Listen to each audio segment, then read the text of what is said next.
There we go. There we go. Dun, dun, dun, dun, dun, dun, dun, dun, dun, dun, dun.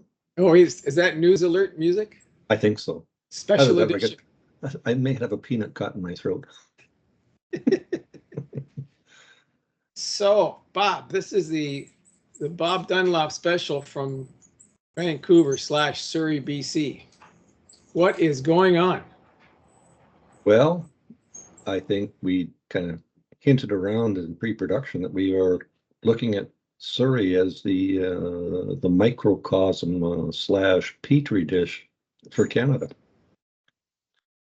We've got leaders only in the sense that they've been elected, not because they can actually lead anything, going around trying to do things which they absolutely have no idea how they're going to do it or why they're going to do it, because 9 times out of 10 it was them that caused the problem to start with, leaving John Q. Public floundering like a fish out of water.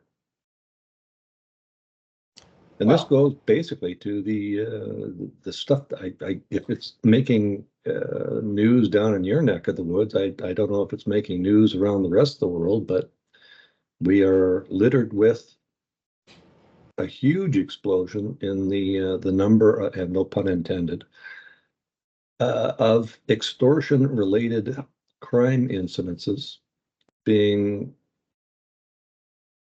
taken out on one particular community in mind, which has led to all kinds of discussions of how are we going to fix this? What can we do to stop it? How can this continue to go on? Which basically we start at the top level, where we have a federal government that doesn't really properly vet people coming into the country, whether they're coming for permanent residency, whether they're coming to visit, whether they're coming to study or work. And once they're in, there's absolutely no control or thought about them. Even when we know their visas have expired or that they've done something bad, we just kind of look for an edge of the carpet that we haven't swept something under already to sweep this little pile. And then we come to the provincial level, where they're too busy worried about what kind of trade we can get with other countries, because apparently nobody needs our timber, our coal, our minerals, which I think is a bit of an overstatement, but that's the way it is. And the provincial is also part of the problem because they are the ones that foisted a brand new police department onto the community. It was supposed to, and it's from what I understand, is supposed to be a fully operational 100% police force of jurisdiction by the end of November this year, taking over from the RCMP, who were the Royal Canadian Mounted Police, who were on a contract policing job since 1952. So Surrey, which is the second largest city in British Columbia, soon to be the first, has a mayor who is now so concerned that she's asking the federal government to declare an emergency. A state of emergency. State of emergency, yes, because in her jurisdiction, she simply cannot cope with the various criminality ranging from extortion to murders to what have you, and so what you have, as you allude to, is a community which has been experimentally dealt with, if you will, through various programs, none of which seem to be making the place safe for everyone, no, or making folks happy. And so the question that rises, well, whose bright idea was it to take a situation that was okay. May not have been perfect, but the RCMP was contracted to police the place. And then someone decided, for whatever reason, and you can fill us in on that, that no, that wasn't really good enough, and maybe it wasn't, but the plan clearly didn't meet No. the goal, because if you're talking a year, almost a year from now, November is a long way off still. No, it's not. It's like 10 months from now. Yeah, okay. To have this thing complete, and I think you said you were looking at 600 constables. 600-800. Yeah. Yeah, and they're nowhere near that number. And so, if I understand correctly, you have kind of a strange situation in Surrey where you still have remnants of the original operation, and then you got this new bunch, which is supposed to be the new and now police. I saw a banner actually on the internet about same phone number but different police department. I thought that was kind of funny. Same phone number, 911, but different people will be answering. Maybe that's me saying. I'm just being cynical here. So, do you think that the people who are the troublemakers saw this as an opportunity? I'm kind of thinking it is. And out of fairness to the Surrey Police Force, this rise in extortion-related crimes and shootings may have happened anyway. Who knows? I mean, we can't do a Back to the Future kind of thing and see what would happen if we had to change things. But the reality is we're now in this situation. The current mayor that's now calling for the state of emergency was elected, not by a lot, but was elected to lead the city, and her thrust was to keep the RCMP in force as the police office or the police of jurisdiction, and was overruled by the next level of government up in the province for whatever reason. They decided that it was going to need a municipal police force as opposed to a contract police force from the RCMP. And again, we talk reproduction. I kind of understand that. The RCMP has a certain procedure where they kind of follow the chain of command. And if Surrey wanted something done, then it went from the detachment to the provincial level to the federal level, back to the provincial level, down to the detachment level. Time, perhaps misunderstandings of what supposedly the people actually want, like that old cartoon of the swing. All they wanted was a piece of rope and a tire, and by the time the engineers got there, they had cut the tree down and had propped it up, and all kinds of stuff, because they didn't really understand what people wanted. Anyway, our mayor was told that this is the way it's going to be, and that's the way it's going to be, and we are dealing with it. But the former mayor, when this came about, it wasn't even on his platform. It was one of the first things that he did when he was elected, was decide that the police were no longer going to be the RCMP. It was going to be a brand new Surrey police force. And with that, started the ball rolling. At that time, Surrey had, I believe it was close to 700 members. And that was what the new Surrey Police Force was going to be like. And this is going back now 5 years. Surrey Detachment at the time was 700 members, was pale in comparison to the Vancouver City Police, which had between 12 and 1,400 members. So how can you say we know we're already behind the 8 ball and create a police force that is even more substantially behind the 8 ball, and probably even behind the 8 ball 2 tables over? How are we going to deal with that? We have one training institute for the law enforcement agencies in BC. So it's not just the Surrey Police Force that needs training. It's the ambulance, the sheriffs, the various other municipal police forces that are going through. So there's no way that if you could put through, well, it takes 3 months, so for 4 classes, divide that by however many people need to be on there. There's no way between now and probably 2050 that you would get the same number of people that you would need to be legitimate police or police trained individuals for just the city of Surrey. And I would assume that the British Columbia jurisdiction or the province, to be specific, isn't giving the BC Justice Institute any more money to address the shortcomings of training for Surrey. For Well, Surrey's need. like all politicians, Tom, they are going to look at building a brand new facility with money that we don't have.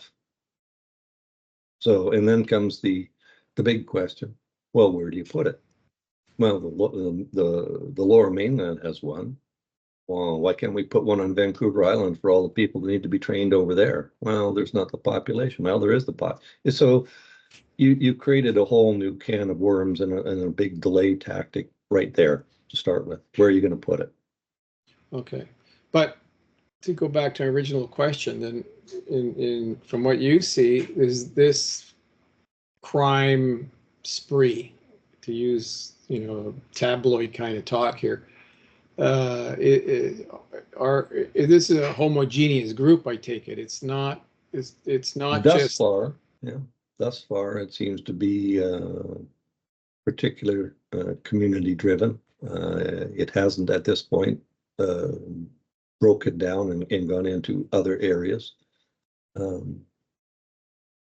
Will it? Who knows? I don't know. Pre-production, we had talked about what had happened in New York when the Italians came over and the mafia took over, and then there was the Irish mafia, and then there was the Jewish mafia, and then there was the triads, and they worked along fine until somebody in one of those communities thought we could make more money if we went across 49th Street here and went into the territory of so-and-so, and then all heck broke loose, right? I mean, now, is this just related to extortion? We have our own problems with gangs out here too. Now, interestingly, the sort of scenario that seems to be evolving in Surrey is not dissimilar from what's happening in another community in Canada called Brampton, which also has a very large East Asian community. In fact, last census, close to 80% of the population was basically from that community, East Asian, where you have a constant friction between the same people who in India proper don't get along. They've transported that "I don't get along" attitude to Brampton. So, without being specific about cases, but it's well known, if anybody wants to Google it, is that, you've got schisms between the various communities in India that are doing exactly the same competition for power and for predominance at City Hall, as happens in a country of 1.3 billion people in India. So, to be specific, the Sikhs versus the Hindus versus the maybe non-aligned with either one of those from there. This is a silo that has subcomponents within the silo. And I'm not sure who drives it. No. But again, sort of out of fairness to the law enforcement agency around Brampton, maybe they are containing it because that's not news out here. Mind you, we've got our own news, so who knows? But Well, you I are don't the know. petri dish out there for other things, though. I mean, you're doing stuff in BC thanks to, I think, the lack of any serious leadership on behalf of the premier there. I'm sorry, this guy Mhm. is he needs to go find some other job, maybe be better at it.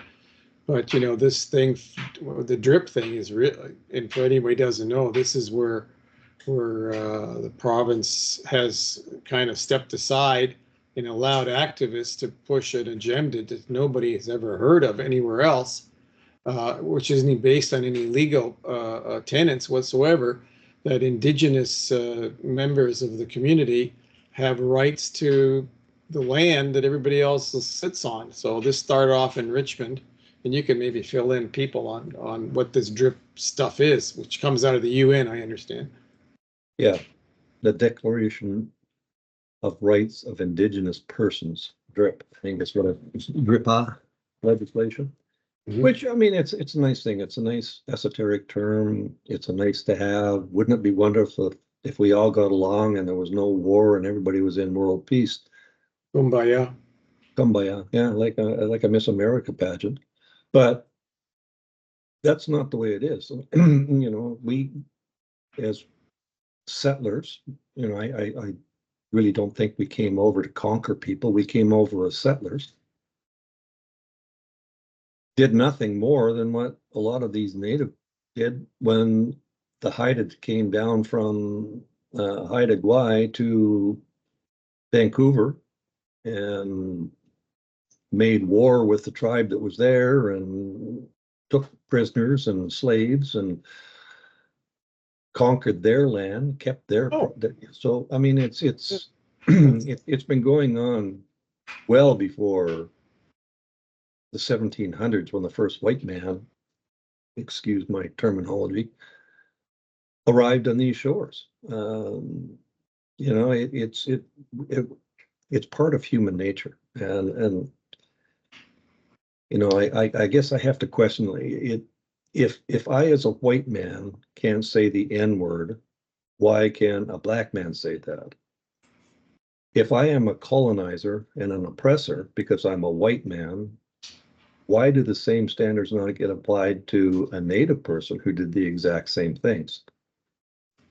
And I think part of that goes back again, what we were talking about in pre-production was this all seems to have reached a boiling point when COVID hit, yes. where we started now with COVID, where automatically you became a we or a they. If you're part of the we's and have the COVID vaccinations, you can travel on buses and planes and airplanes and you know, whatever. You could cross the borders, you could do all kinds of things. But if you didn't, you were supposed to hunker down in your house. And we've evolved now to the point where, in particular, our last election, we have a huge wedge driven into the population here that the only reason the current government is here is because of the baby boomers. Now I don't know many of the people, and again, it relates all to your social media algorithms and everything else. You tend to hang around with people that you know, but I certainly don't know very many people in the baby boom range that would admit that they voted with the intent of having a liberal form government.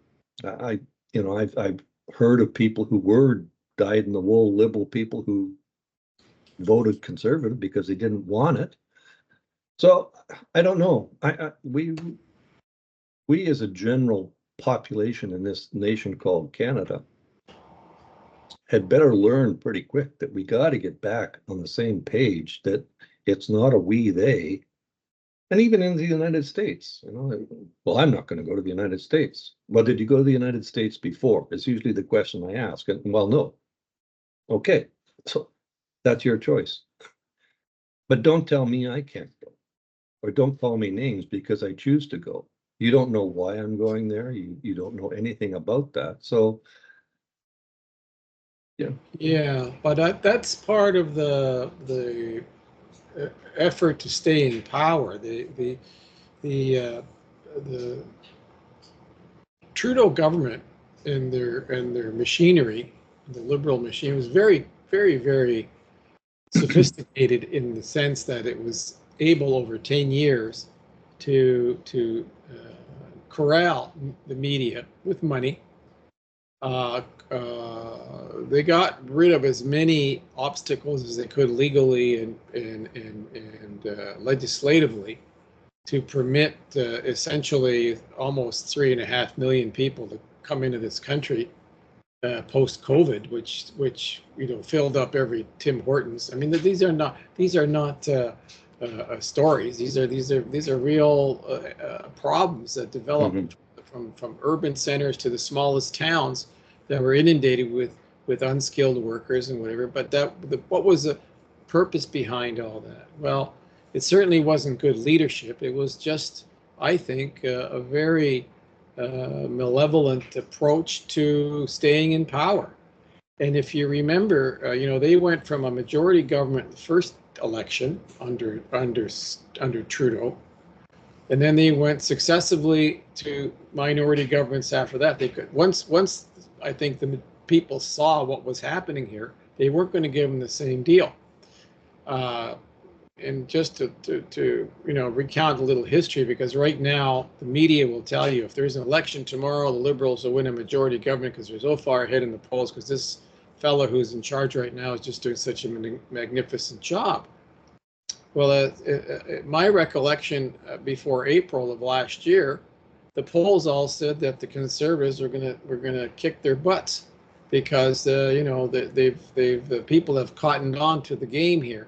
But that was before they came up with Trump derangement syndrome and the whole 51st state nonsense and invented the elbows up brigade.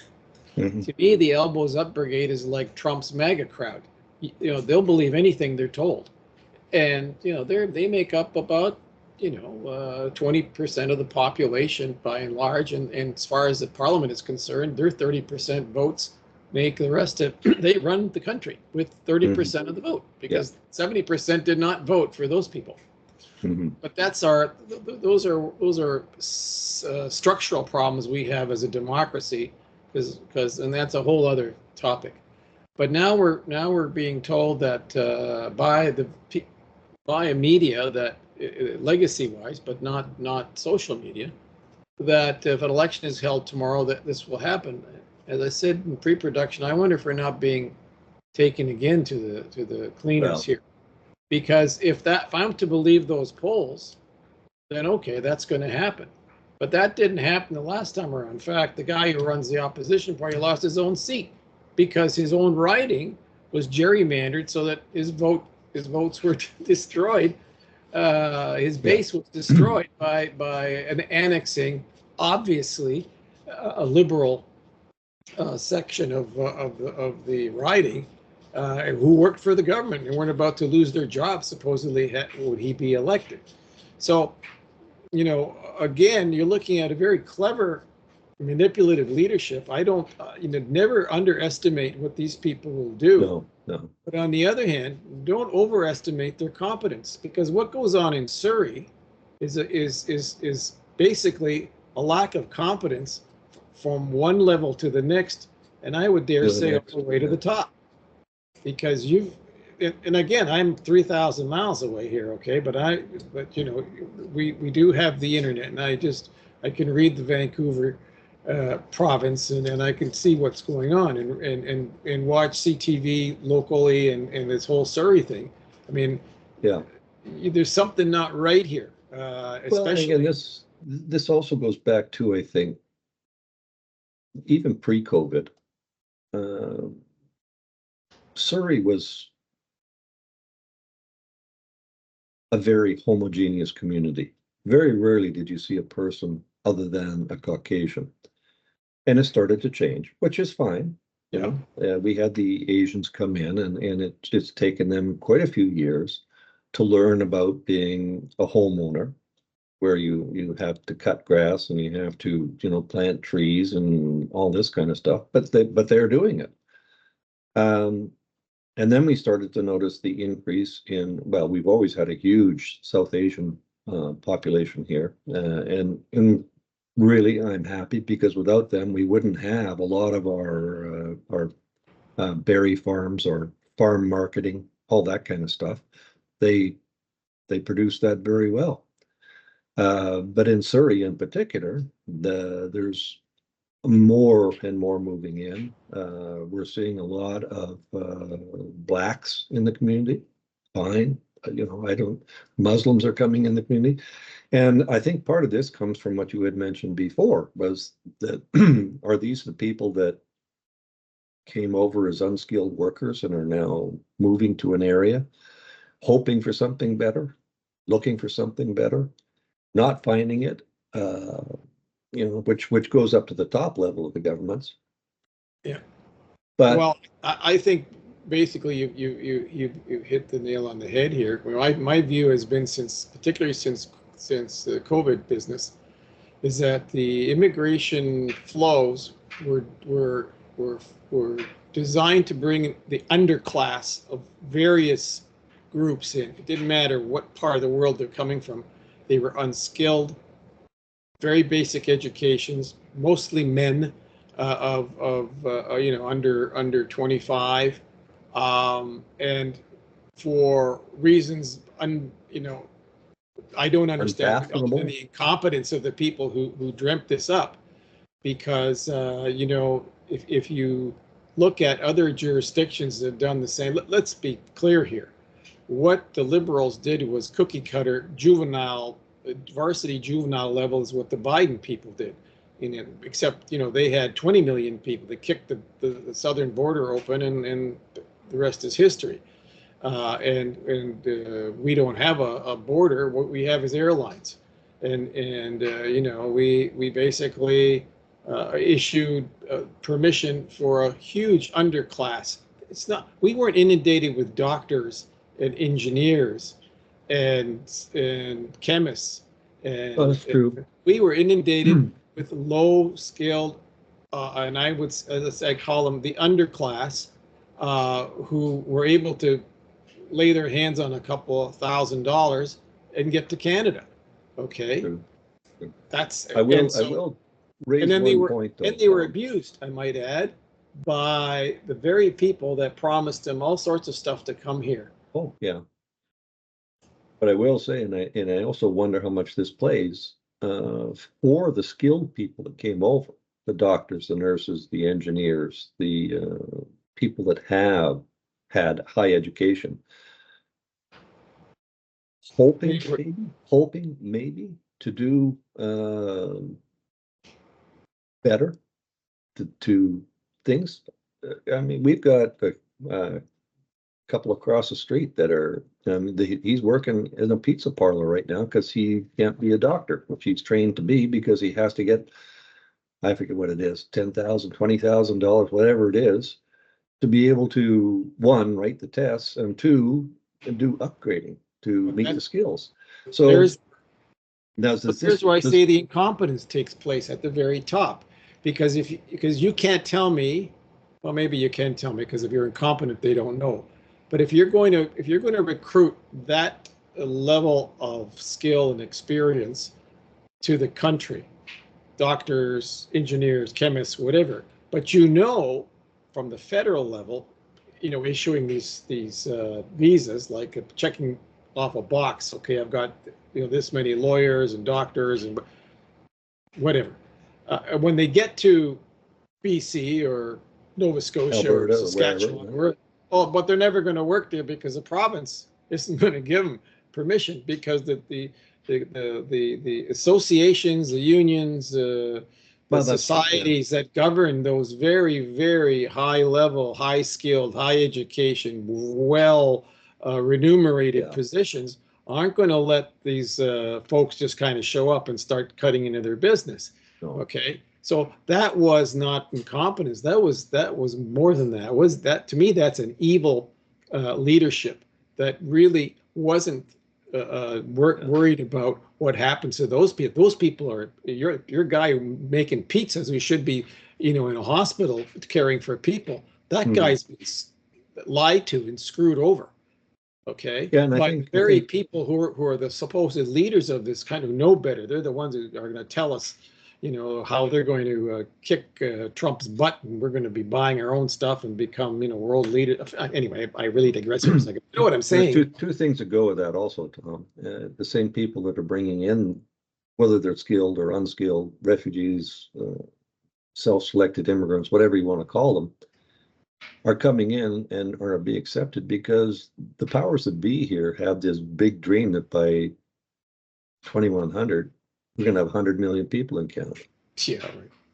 I know. Uh, That's we can't even house and feed the people that we have here now, which is supposedly 41 million, but as we keep saying, there's about 5 or 6 that we really don't know whether they should be here or not.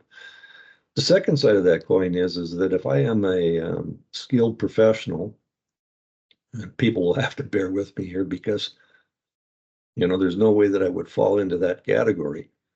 But if I was a skilled professional here in BC and I decide that I'm going to move to Ontario, my skills are not transferable. I worked with a great many RCMP members who inevitably end up marrying nurses for whatever reason. Now, when that posting in Inuvik gets transferred to Alberta, that nurse can't work in Alberta anymore without writing provincial exams. Yep. And how stupid is that? Yep. And then he gets transferred to BC, and that nurse can't work in BC. You're right.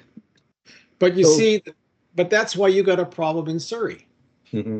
Okay, because if you talk to the people in Surrey who are going back since '52, talking to some guy who came out of Regina who is from Quebec and doesn't even know one end of Surrey to the other, he's not even a member of the community. You can see why people are saying, well, what kind of policing are we having here? I'm just picking one little tiny part of the mosaic here, because those are things that since '52 have percolated into a situation where you now have people saying, why didn't the RCMP, why haven't these Canadian institutions changed over time?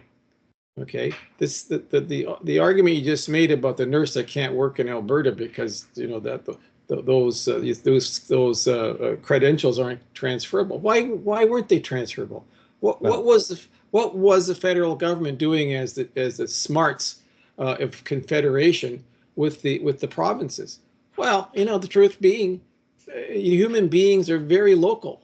Everybody is, and the locality is what drives a community. In other words, the people in Surrey really don't care what goes on in Alberta, or the further you're away from your community, the less you care or know. Yeah. Or we do. Yeah. We mess around here because this is what we do for once a week to talk about stuff. But the vast majority of people don't care what goes outside of their county.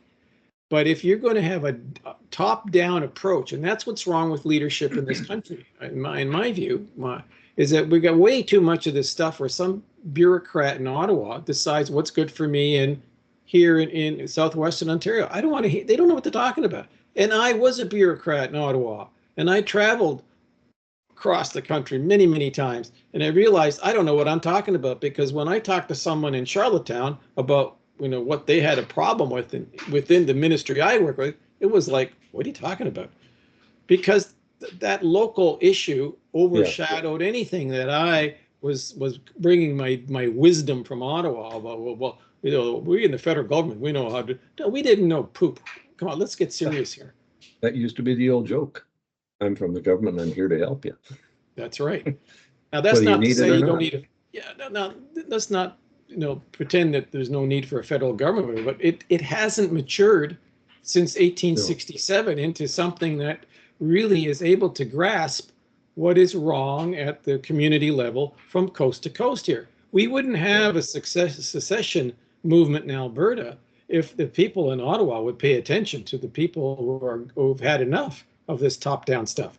You wouldn't have the PQ coming back in power, where they really have far more juice in the federal government than any province does, and they've had enough of this nonsense. Yeah. So they have not matured, they have not learned, and they didn't, and they just cannot get their head around the fact that if you want to stay in power, you don't do it the way you're doing it. You have to have the support of the people, not just the 30% that voted for you. And that's the fundamental problem here.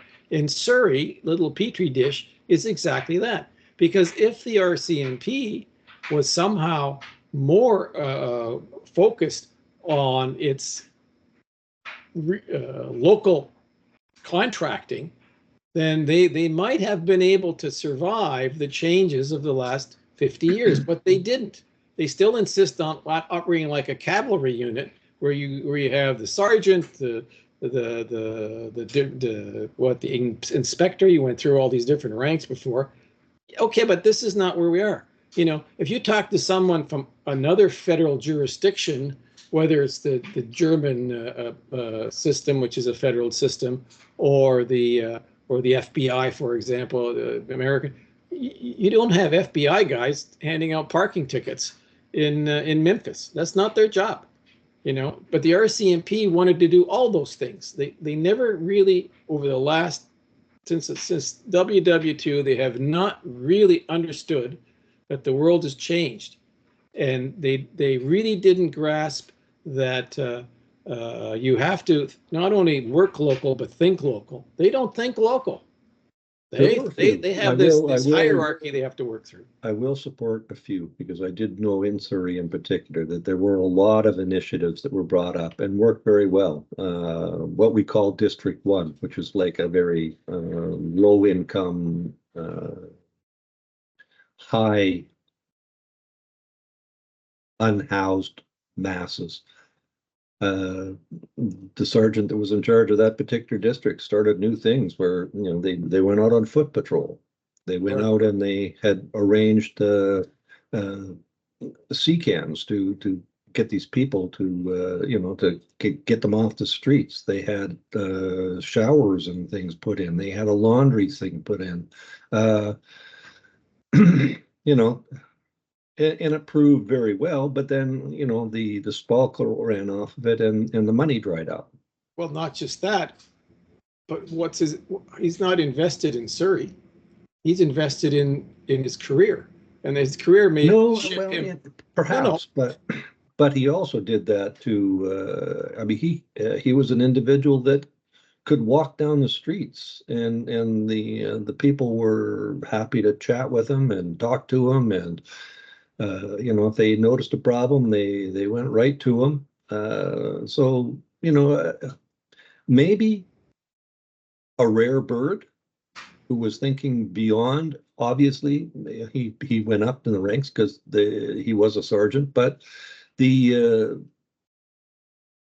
community that he was there, and maybe that's what I'm getting at. If we had more people in the politics that were interested in what was actually going on and who the people were, would we be in these situations now? Yeah, no, I agree. I mean, I think we have a dearth of leadership, problematic from top to bottom. And, you know, it's the old adage that if I can get away with it, then the guy beside me will think they can get away with it. And if incompetence works at the bottom, maybe I can move up the Peter principle. You know, I can move up to the next level and still be incompetent. And you know, these are cliches, but when you think about just, you know, what makes up a community, and especially using this Surrey issue, where you have a community, from what I could see, that one half, well, maybe, I don't know if it's one half wanted to keep the status quo, and the other half wanted to change the status quo, each for their own particular reasons. But at the end of the day, nobody seems to be happy with the outcome. And what the consequence appears to be is that in the up through the middle comes a spike in crime because the opportunity is now there to get away with it. Mm-hmm. You know, if you're spinning your wheels figuring out who should be in charge, and you know, dealing with sort of the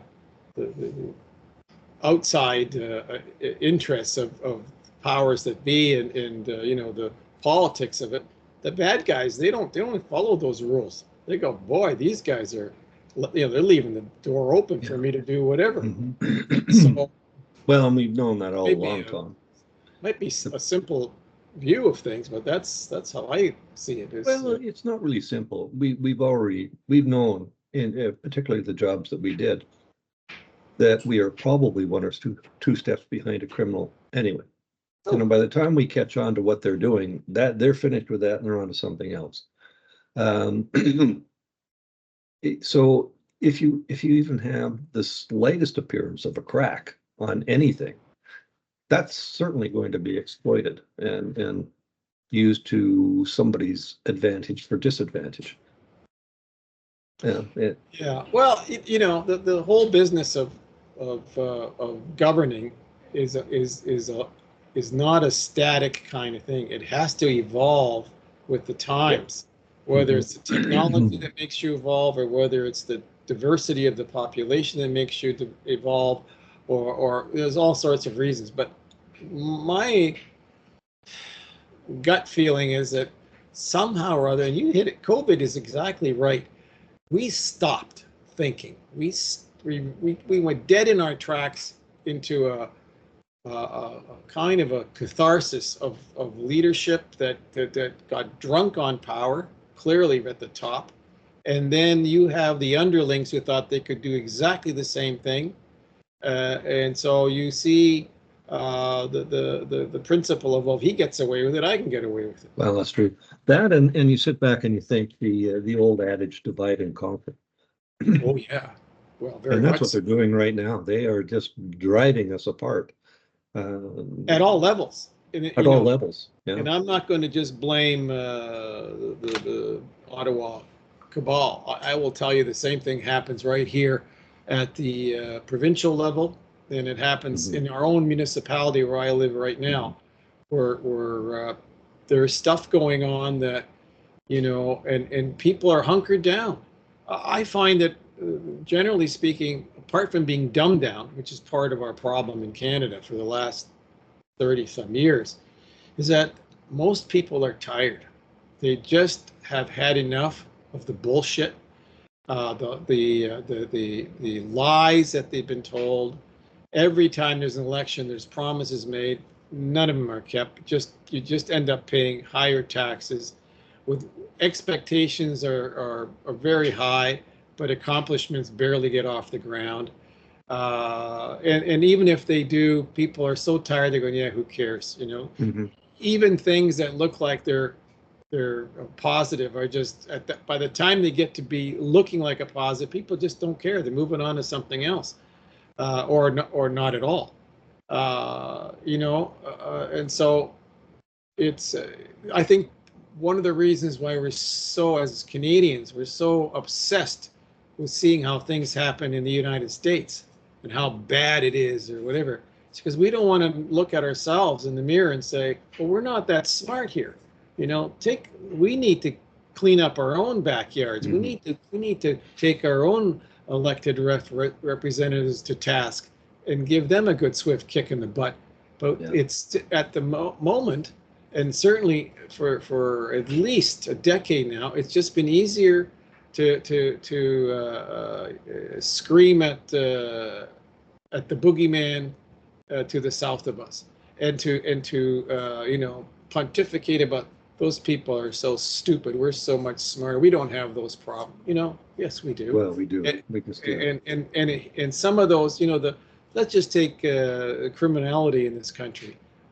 It's no different here. Some of the more horrendous crimes that have taken place in our urban centers are just incomprehensible Mhm. to people 30, 40 years ago. But we're doing the same thing, or having the same thing happen. The same inundation of people who we know nothing about has occurred in Canada from overseas. We just are too busy saying, "Oh, stupid Americans." You see, they're the ones who've got no. You just have to go and look at the people in the encampments in the tent cities in Vancouver and Toronto and in London here, just up the road. We don't this uh, Righteous. self-righteousness. We don't have that problem. It's just those guys that have that. No, you, when you go down some of those streets, you're closing your eyes. And the CTVs and the CBCs, now they want to talk about that because their check coming from Ottawa says don't show that because that we don't want that on TV. Well, I'm and again, sorry, but it goes back, we were talking again, pre-production, that you had a call from a colleague overseas, and he was wondering about, how are we dealing with the fact that the United States is on fire? yes, And you mentioned, well, what about Iran, which is, if they're on fire, my gosh, that's gone nuclear. Well, what's going on in Iran? They had we are so concerned about what's going on in the United States because, dare I say it, the TDS, that well, that's worldwide. But that's right. And as I said to you in pre-production, most people in Europe couldn't find Minneapolis on the map. They would show, yeah, America. I know Minneapolis, Minnesota. What are you talking about? yeah, In the scheme of things, even inside the state of Minnesota, if you're going to be rational about this, it's certain sections of Minneapolis, St. Paul that are the problem. The rest of the state is business as usual. yeah, But the hype surrounding this thing is just absolutely incendiary, and it has really caught the attention of the media, and so when our weak leadership sees that they got trouble, what do? Let's get people's attention somewhere else. I mean, just look at how bad things are over there. See how good things are over here. I don't hear the federal government squawking one wee bit about what's going on with the secession movement in Quebec or in Alberta. These people are mute on this thing. mhm, mhm. I find this is peculiar. Okay, I mean this doesn't make, because if this was taken seriously, you wouldn't be worried about some of the nonsense that we're being inundated with No, in the press. These guys would be talking to people and saying, "Why do you want to leave this country? Why do you want to strike out on your own? Why do you want to join the United States? Like, what is, Because it's strange that they want to talk about that. It's like that's not happening." yeah. Well, it goes back a bit like you've mentioned. This is my community and I know what's going on. But it was almost like that when you probably did your work overseas, as I did my work overseas. And immigration was not a topic of conversation for a lot of people because, one, they didn't really you just bring people in. Yeah, okay, blah, blah, blah, blah. But it really didn't affect them until it affected them. Well, my cousin couldn't get a visa. My daughter wants to marry and he can't come in. Why? And it's because all of a sudden it's affecting you. Yeah.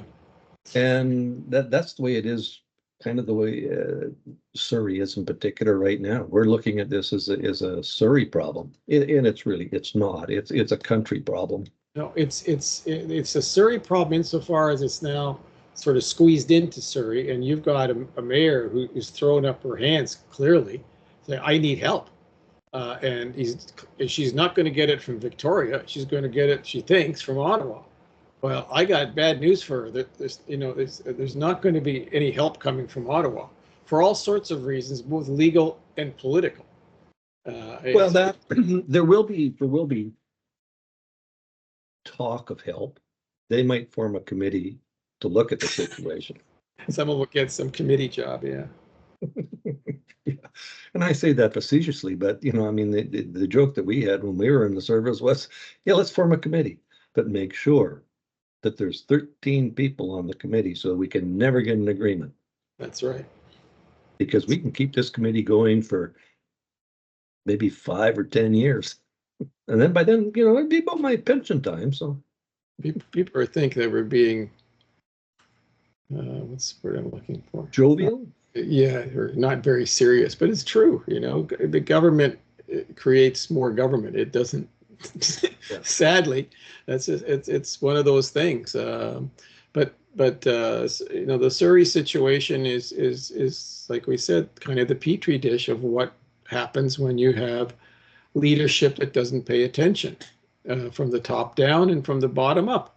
And they don't talk to each other, and they don't have the same love of looking after the people. This is my underlying thing here. That none of the folks that I see right now in leadership positions in Canada actually gives a good damn Tinker's about. dam. Tinker's Yeah, dam. I'm trying to, make sure that we don't get zinged on algorithms. But they never talk to the people. They always talk above the people. Like, there's some sort of esoteric thing that they're talking about. Talk to the people in Surrey. Well, Talk to the people in BC. If like, stay at your own level. I mean, it's one thing for the prime minister to be pontificating about nonsense in Davos. Well, that's all for show, but that doesn't affect me. It doesn't impact me. no. You're not helping me one iota with the nonsense. You're not. When you talk about you're going to help me with my groceries, well, thank you very much. What you're offering me is like one bag of groceries for a month. Thank you. That's about it, perhaps. That's we wouldn't have this problem if you had the leadership that said, Bob, Tom, I'm going to try and work with you to get those groceries prices down by doing X and Y and Z. Buying me off with my own money is not going to do it, because the same machinery that collected the money is still pissing away the money.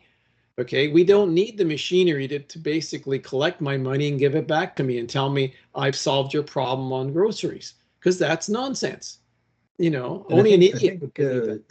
You may have hit another nail on the head here. The average politician. Now, define average, I don't know. Doesn't understand you and I. One, because in order to get into politics, here in BC, we are having a leadership race for to take over the leadership of the Conservative Party. And I think it's something like $100,000 to even enter the race. Now, where am I going to get $100,000 to put in to become one of the leader guys? I mean, I'm pretty sure if I was up on the hollowed halls of Ottawa in Parliament, on my supposedly average Canadian income of $40,000, one, I would never get there because I couldn't afford to run a campaign on that. I mean, so there's a problem with that. That another discussion level perhaps, but it boils down to this whole thing of how do you find out what's going on in your community when, one, you probably don't want to know what's going on in your community because it's going to distort your view of what utopia is. We live in Eden, right? Well, of course we do. Every community is Eden, but when you find out that there's actually people who don't have a house, or they actually have to use, God forbid, food bags, and that's what I get from our senior levels. I mean, if our prime minister or any of the ministers actually went out and bought groceries on their own, I'd be surprised. I'm going to let you in on a secret. You ready? Not one of those guys that you're talking about has organically gone to be the leader of the people they claim to represent. Oh, yeah. Okay? Very clearly. There's nothing organic about that at all. I pick a name out of the hat and I'll tell you exactly what machinery put them in the job, which was big money for number one, and then number two, big power managers. Okay? Let's look at the genius who is gone now and messing around with Katy Perry. This guy has nothing organic about him for 10 years running this country into the ground. Okay. He got there because his name was Trudeau. Okay. Otherwise, a failed snowboarder, a failed high school teacher wouldn't gone anywhere. Okay. He was picked by the same carpetbaggers that put the current guy in charge. Okay. We've talked about this before. If you asked someone a year ago who Mark Carney was, they would look at you like, I don't know, who's Mark Carney? They didn't know. The guy would have to be deep into the Political political leads. thing to say, oh, he used to be the Bank of Canada. Well, okay, Yeah. so what? He's a bureaucrat that made the big leagues. I'm not, and in fact, I'm going to tell you that he's a brilliant technocrat. Otherwise, he wouldn't have jobs with the Bank of Canada or the Bank of England or running Brookfield. He's not a stupid man, but he's not an organic politician. He has no gravitas with people. He's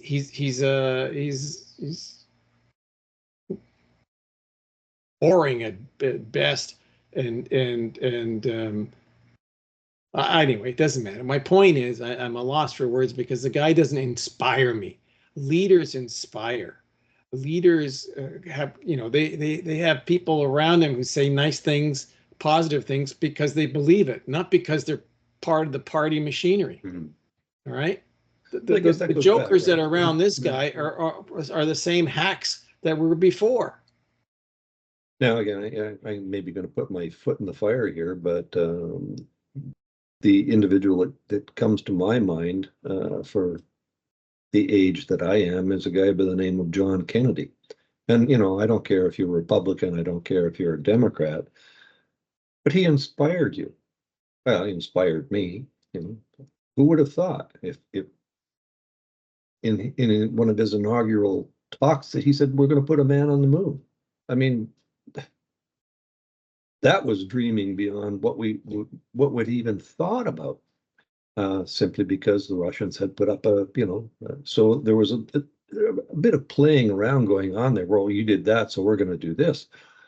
But I think that inspired a whole bunch of people to get together, and whether you believed him or whether you didn't, by gosh, and in 1969 they put a man on the moon. Yeah, but he was one of the. He was charismatic. But unfortunately, Not without his faults. yeah. But our memory's locked of a young man, 42 years old, who's murdered. That's what we got. So a lot of mythology, but he certainly wasn't a god. But No. he had gravitas. Mhm. Okay, over the years, very few have that. Ability. I don't care. Pick a country, and I'll tell you the names that pop up are the ones that you go, that person impresses me.